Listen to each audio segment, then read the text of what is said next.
ज्यामिसिकी परमेश्वरको महिमा भएको होस्। आजको टपिक मेरो रहेको छ मत्तीको 7को 13 र 14 को वचन, जहाँ एउटा साँघुरो ढोकाको विषयमा र फराकिलो ढोकाको विषयमा बताइएको छ। र म 13 वचन पढ्न चाहन्छु। मत्तीको 7को 13 वचन। साँघुरो ढोका भित्र पस, जसले स्वर्गमा पुर्याउँछ। नर्कमा जाने बाटो एकदम सजिलो छ, अनि ढोका पनि फराकिलो छ। धेरै मानिसहरू त्यस बाटोभित्र पस्छन्। अब साँघुरो ढोका र फराकिलो ढोकामा के अन्तर छ, म यो तपाईलाई बुझाउने कोसिस गर्नेछु।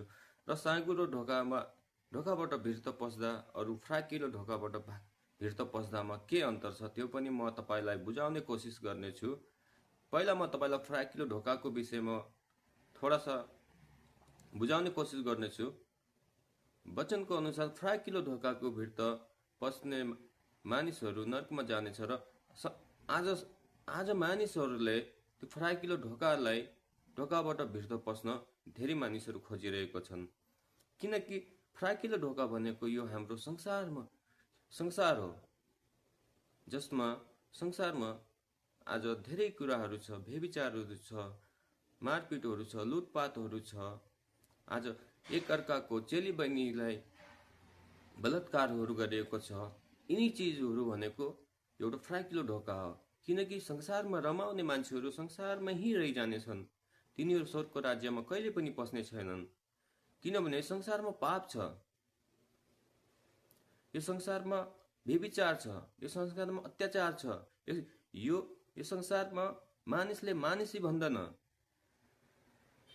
किनभने यो संसारको तौर तरिकामा अगर हामी हिँड्छौँ भनेपछि हामी स्वर्गको राज्यमा जान कहिले पनि सक्दैनौँ। किनकि मानिसहरूले संसारमै रमाउन खोज्छ। किनकि शैतानले संसारमा यस्तो चिजहरू बनाएको छ कि मानिसको सोच और विचार पुरा यो संसारको चिजहरूमा लगाइदिएको छ। आज हामी आफ्नो विश्वासलाई पनि कमजोर पारिहाल्छौँ। जो हाम्रो विश्वास छ परमेश्वरप्रति, त्यो विश्वास पनि हाम्रो कमजोर हुन्छ। संसारको चिजहरूमा अगर हामी ध्यान दिन्छौँ भनेपछि यस्तो चिज छ कि हाम्रो पुरा दिमाग त्यतितिर लागिहाल्छ।